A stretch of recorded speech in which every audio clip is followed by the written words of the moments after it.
So behind me, we have another car that we're finishing up, and it's a little different recipe because it doesn't have shot wheels and it doesn't have a Morrison chassis, but it is LS powered. Let's just talk a little bit about where does my customer base come from for the most part. My customer base for the most part is a guy that's worked for the last 40 or 50 years, may or may not have had a lot to begin with. In a lot of cases, they didn't. They've always had a desire to have one of these cars or two of these cars or three of these cars or 30 of these cars. And they've gotten to a point in their lives where they're slowing down or they're retiring or they just sold the company and now they got a ton of money and they're slowing down and their brain's starting to think, okay, now I want to start accumulating things that I've always wanted. And I've always wanted, in this case, a Nova, 66 Nova. It's a beautiful car. So you go to an auction or you go to the dealer or wherever you can find one. If you're lucky, you find an old man that's got across the street that's got the car and it's in beautiful condition. When you start going to the auction, you start going to the dealers, you might as well go to Vegas because you have the same odds of getting a good car. And that's what happens a lot here. And it's a difficult thing sometimes because there's a lot of emotion involved and you've got super successful people that are really kind of emotional about this stuff.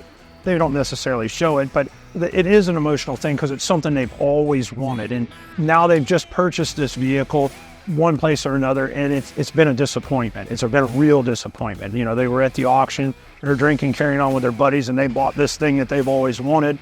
Well, the piece of shit doesn't even run. They deliver it at their house, and they can't get it in the garage, or they can't drive it down the street.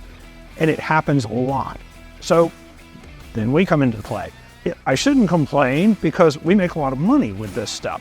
But the point is the person brings the car to us, and they're relying on us now to hopefully tell them what to do with this car. So what happens sometimes is we start looking at the car, we'll start talking about where we are with the car, where does the customer want to be with the car, where can the customer afford to go with the car. And all of these things we have to understand a little bit so that we can talk to the customer and tell them what their options are. So if we don't tell them what their options are, they don't know, and it may never get to where they want it. This is how we give you what you imagined, and it costs a lot of money. But I promise you, if you can afford to do it, this is how you'll be happy and enjoy having the car. Instead of having some piece of shit that heats up by the time it gets to the end of the street, it quits, you call the flatbed. I mean, not that it still doesn't happen, it could, we're not perfect. I mean, it does, they break, they're old cars. It's not a brand new Porsche, sorry. I know it's expensive as a new Porsche, but it's truly not. They're just hot rods. But they're fun, they're beautiful, and they take your brain back to where you want to go. And that's what we're after. So back to this car. So how do you fix it? What do? You take all that stuff out of it, you put all the new stuff in it, and this is what you've got. Now we'll go over this step by step. I'll basically breeze through and show you what we didn't fix, which is, it's a short list, but the entire driveline either had something major wrong with it or it was completely wrong for what this customer wanted. And we'll explain that, and then we'll go for a quick ride in it. And I'm sorry about the long-winded thing, but this kind of information is stuff that you need to absorb and you need to understand. So when you're going to spend 100 grand and buy this car of your dreams, think about it, do a little homework, reach out to us. I mean, Brett and I talk to people all the time about buying cars. Unfortunately, we're extremely negative and we find a lot of things wrong with these cars. It's in your best interest to listen to us, and we'll tell you what's right and what's wrong. It's not even necessarily in our best interest, because if you just went and bought the things, shit, I'd make $10,000 to $100,000 every time you touch one of them. So it's a good deal for us, for you to buy these cars, but if you listen to us, you'll be a lot happier in the long run. So we'll take a quick look at the bottom of this. It's a beautiful car, as you can see. I mean, it really is, and it doesn't really look much different than when we started on it. We did change a lot of things. The front clip that was on the car originally was a similar design clip, but it was a very poor quality part. And we upgraded with anti-roll bar. The shocks are much better. It's a Ride Tech adjustable shock. The suspension components are much better fastened to the thing. It's still a Mustang 2 basic clip, but it's a high-end Mustang 2 front end. We upgraded the front brakes. It had much smaller drag race type front brakes on it. So we put some big Willwoods on it. Going back, you can see typical tubular headers that were designed to fit this chassis. It's a 525 horsepower LS3 you see here. This is a Hughes 4L80E that was custom made. Hughes is a fantastic company. They're pretty much the only people we should be buying transmissions from, aside from GM ordinarily, but I've got that's another story we're going to come back to in a minute. So the 4L80E, it's got a custom converter. It runs and drives beautiful. We did put an aluminum drive shaft in it. It's a lot lighter. Is performance what we're really after? No, it's not, but it looks really cool with the orange chassis. Scott built a beautiful exhaust system. You can see all the V-band clamps. We did use the cats. We use the cats when we're trying to cut down on noise. The cats are an excellent muffler and they take a lot of noise out of the system. It is all stainless. It is all TIG welded stainless. We like the X-pipe whenever we can. The rear of the car, it's a 4-link. It's more drag race oriented, but it runs and drives pretty well. We added a better quality Willwood rear brake to the back of it. This is crucial to trying to get them to run right. Now we did use a QA1 shock because it was more readily available than the Ride Tech, but we used a dual adjustable shock, so it adjusts compression and rebound. So this is everybody is like, oh, you know, we're going to go racing or whatever. It's not that. The reason we use this is because we can fine tune it to ride good. It doesn't, the byproduct is it handles pretty well, but we sacrifice a little bit of handling to try to get the things to ride well. And basically the compression side of it, we have it as soft as it'll go because we don't want it to bang or ride hard. The rebound is where you use that to control the return on the shock and stop the movement as it's going through bumps. You can see the Borla exhaust. We use a lot of Borla mufflers on the higher end jobs. I like the way they sound. It's a good looking muffler. It's a good quality muffler. This is the gas tank that actually came in the car. We removed this tank because the people moved the frame rails and did a lot of really nice work under here. They made the tank to fit directly in the frame rails. So we removed the tank, we cleaned it, and then we put in the fuel pump system that we get from Rick's in Texas.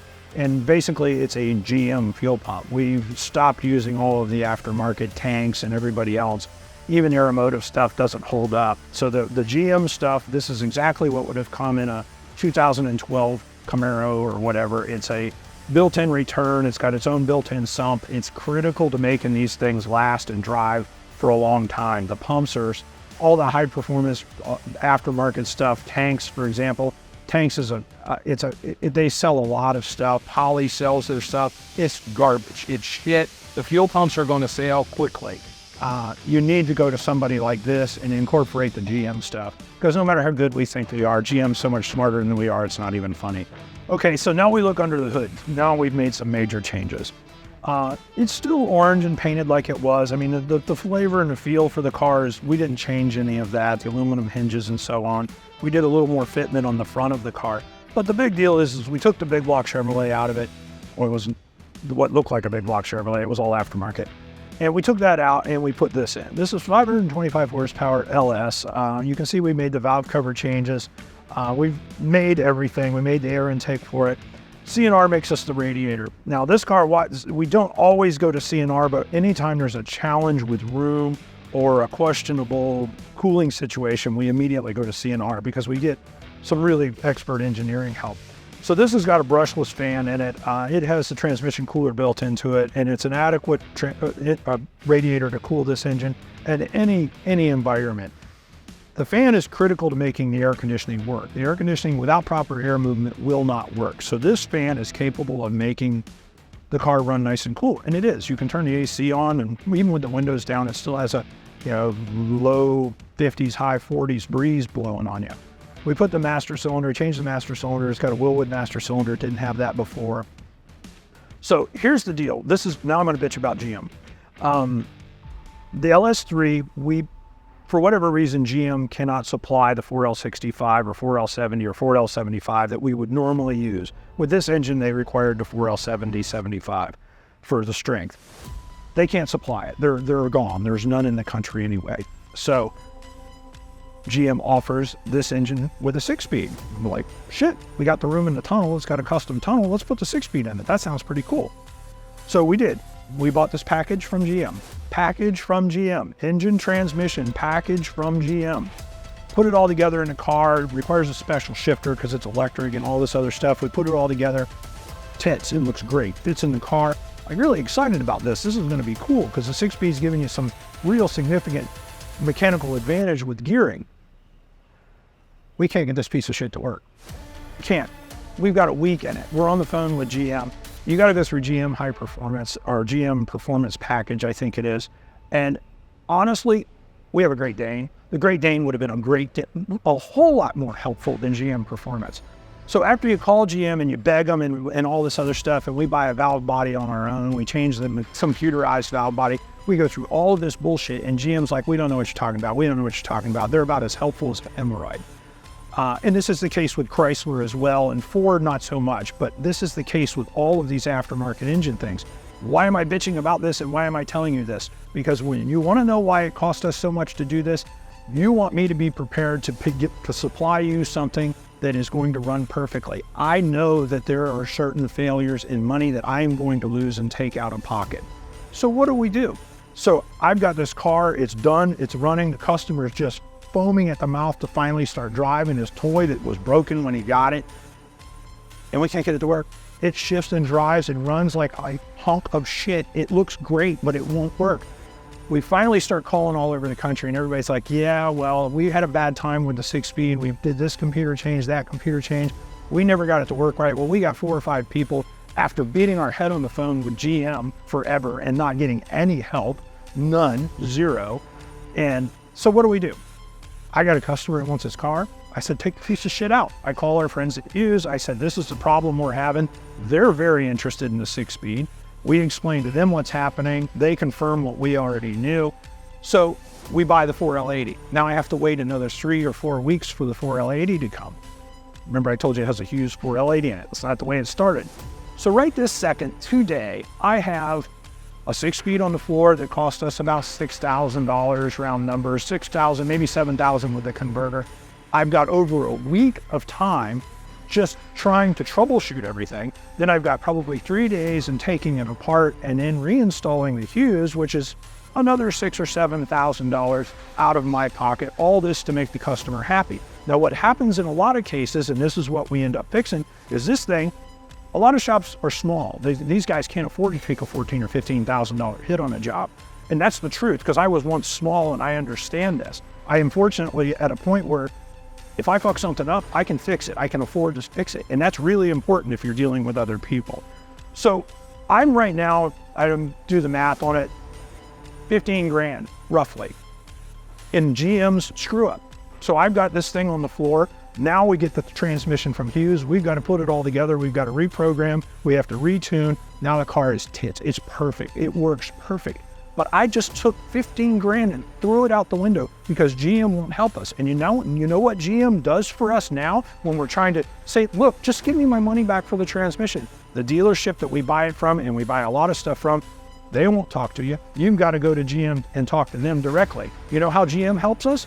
They stop calling us back. That's how GM helps us. So now I'm going to stop bitching. The car is perfect. Hughes helped us fix it. Hughes is our go-to right now. I probably won't buy another GM transmission.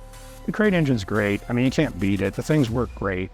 And again, it's not just GM. We've had a similar issue that was catastrophic with Chrysler. They could do nothing to fix it. We fixed it ourselves, but it took 2 weeks. And 2 weeks of overhead for me is expensive. I mean, people out there that I do business with, they have businesses, they understand. Every minute, every square foot costs me money. And those people, they don't give a shit. So all you carport cowboys that think you're gonna buy these things and do them on your own, get ready.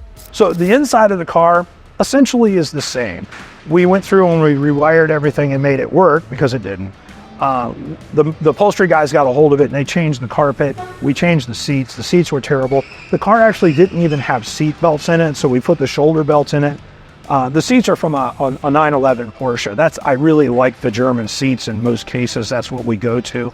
But the upholstery guys did a really nice job tying everything together, fixing the dash pad. We did utilize the original door panels and side panels, but everything else we rebuilt.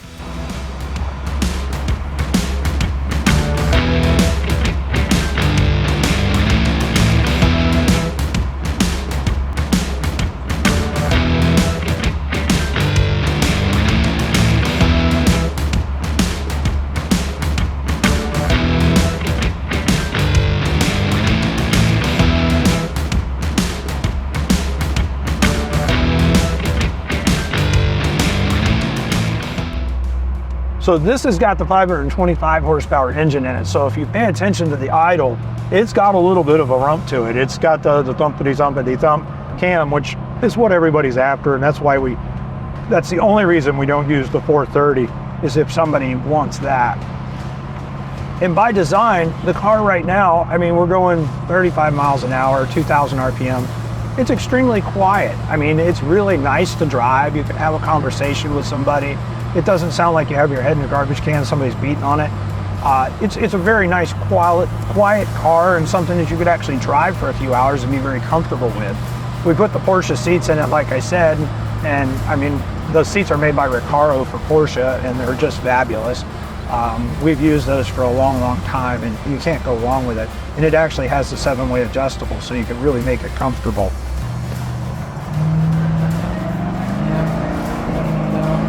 The transmission's spot on. It just takes a nice step when it changes gears. No crashing, no banging, boing, boing, hard things. It just takes a nice step. It's all aligned properly. It drives nice and straight. I mean, you can see I'm driving with one hand on the hub. It really, really is a nice car. It's come a long way. It's taken a long time. I appreciate the customer being patient.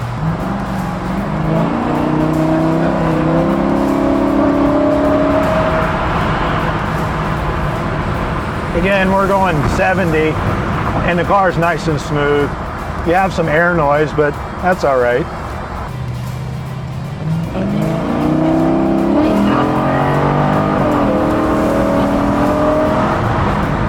We'll just drive stupid for a moment.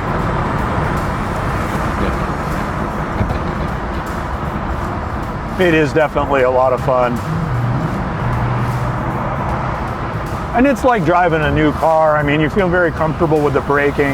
The steering is not fighting with you. I mean, to go 70 or 80 miles an hour and weave in and out of traffic, it's very comfortable, and it's very responsive and safe. Transmission is shifting well.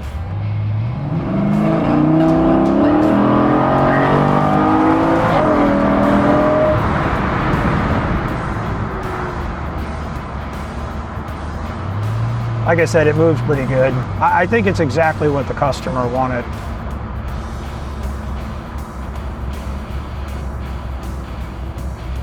And I'm leaving it in drive. They've got the transmission working so well. There's no need. It's downshifting perfect. I doubt there's any performance advantage to shifting it mechanically. Again, the guys at Hughes, they really came out and helped us a lot. And we buy a lot of stuff from them. And you know, there's always some kind of issue with something from time to time. And the good thing about any company that we deal with is if there is an issue, they're super responsive and super helpful, except for GM. So we'll go from a dead stop just for a second. Here we go.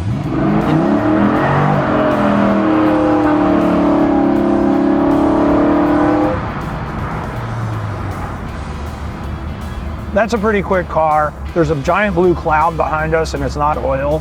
It's just, the car's really good, really fun, really drivable. We've done a good job. Not that I'm biased, maybe I am. But you can just have fun with this. You can go race around corners. You can go have a good time with this car. Even the turn signals work.